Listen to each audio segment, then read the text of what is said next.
این اراده خداست که تو در سلامتی، فراوانی، آرامش و امید زندگی کنی. اراده او این نیست که تو رنج بکشی. چند توضیح از کلام خداوند کتاب مقدس برای اینکه بدانیم رنج از کجا میاد و انسان چطور میتونه نجات پیدا کنه. هنگامی که انسان اول آدم نااطاعتی کرد و گناه کرد، انسان‌های نسل‌های بعد از طریق او گناه را به ارث برده و به گناه خود ادامه دادند.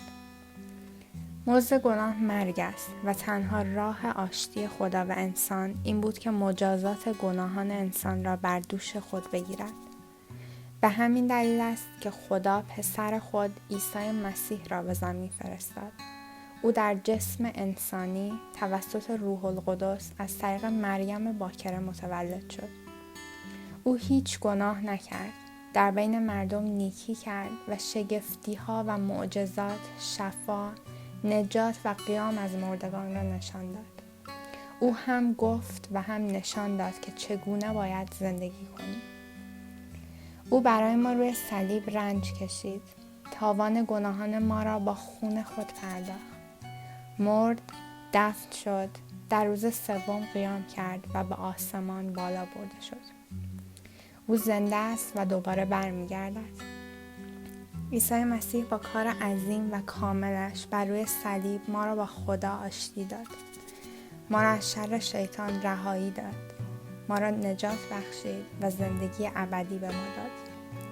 او ما را از درد، بیماری، رنج و نفرین نجات داد و به ما روح القدس را عطا کرد تا به ما کمک کند، تسلی بدهد و ما را به سمت زندگی مقدس با حفاظت خودش هدایت کند. خبر خوش این است که عیسی مسیح آمد، اراده خدا را انجام داد و جانش را برای تو داد تا تو حقیقتاً بتونی زندگی کنی و وقتی از این دنیا رفتی به جای مرگ ابدی، زندگی ابدی در اتحاد با خدا را دریافت کنی. اگر ایمان بیاری و این خبر خوش رو با تمام قلبت بپذیری، از طریق لطف و فیض خدا فرزند خدا خواهی شد. اگه به عیسی مسیح با دعایی خالصانه نزدیک بشی، میتونی از مجازات گناهانت، مرگ و رنج نجات پیدا کنی.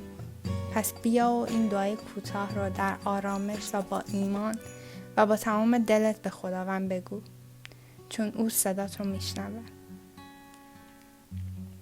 عیسی مسیح، من اعتراف میکنم و میدونم که گناهکار هستم. از گناهان خود توبه و بازگشت میکنم. ایمان دارم که تو پسر خدا هستی که برای همه ما و به خاطر گناهانمون بر صلیب قربانی شدی و بعد از 3 روز از مردگان قیام کردی. از تو میخوام که خدای من باشی، من رو راهنمایی کنی و زندگیم، سلامتیم، خانوادم و همه چیزم رو در دست خودت بگیری. شکر و جلال بر تو خداوند عیسی مسیح. اگر این دعا رو با تمام دلت و خالصانه گفتی، پس فرزند خداوند شده ای و هدیه نجات و حیات جاودان را دریافت کرده ای. روح القدس به درون قلبت آمده است و قلبت را از عشق خداوند پر می کند.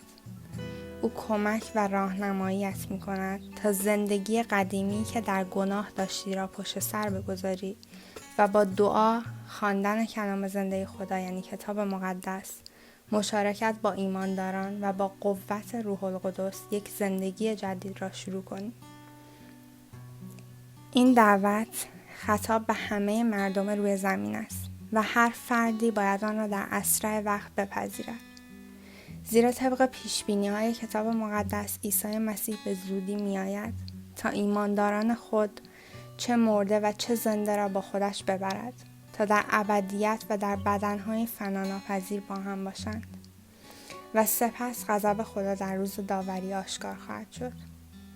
بنابراین این انتخاب را در اسرع وقت انجام دهید و عزیزان خود را به این کار تشویق کنید.